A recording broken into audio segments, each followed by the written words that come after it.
Hey guys, this is Jesse from Gamer's Take here, bringing you our review on BloodBorne. Now, let's get started off by saying that BloodBorne is in no way related to the Souls games, but shares some of the original mechanics of Dark Souls, the first game. I'm just saying, I wouldn't want you guys to get confused now.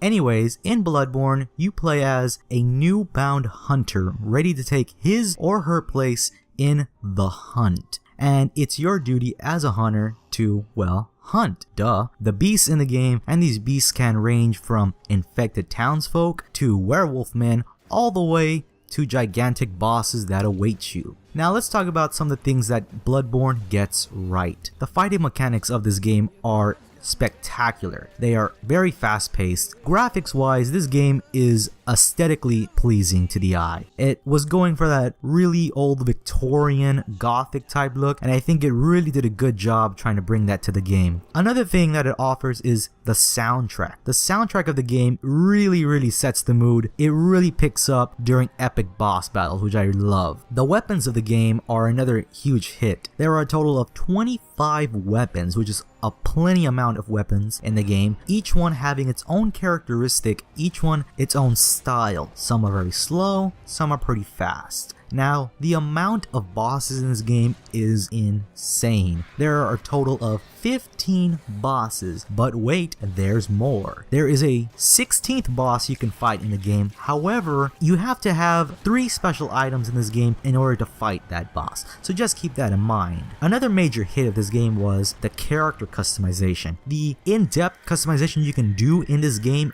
is astounding. It is amazing being able to customize your character that is truly unique to yourself. Let's talk about some of the things that BloodBorne gets wrong. Now, you guys have heard some of these things before, such as the long loading times. This is true, it is in the game, it's really long. We actually clocked it in at 40 seconds, and it's a pretty long 40 seconds in the game to get from the hub world to the actual game. You can probably do an entire Google search and still have the loading screen still on. Now, the drop in frame rate is another huge issue with the game. It doesn't happen way too often, but when there's a huge crowd coming at you, or when you're in the middle of a boss battle, it will tend to drop, and it's really inconvenient at those point in times, but it may be something you can maybe overlook because it doesn't happen too often in the game. Another major gripe in this game for me has to be the lack of story that it has. It has a little bit of a story to tell, but really in the beginning of the game, pretty much what they tell you is, hey, you're a hunter, go hunt down all the monsters, and you'll do that for 44 plus hours playing this game, and they don't give you any reason why. It's kind of like watching the show Lost. You are hoping to get some answers, but they don't give you any, or they give you some and you're left with questions. So I really didn't enjoy that part of the game so much. And again, and it kind of goes with the story, is the lack of character development. This mostly has to do with your character not being able to talk in the game. Now, some games can pull it off. This game, I don't believe it can. There are, I think, a total of 6 voice samples in the game that it kind of goes through the customization process. For whatever reason, they decided to put that in the game, but they didn't decide to give your character a voice. Why have voice samples in the game if you really aren't going to make the character talk? I mean, it kind of seems a little bit lazy to me, and it was a really annoying thing that I was like, wait, my character can't talk? What the effing shit?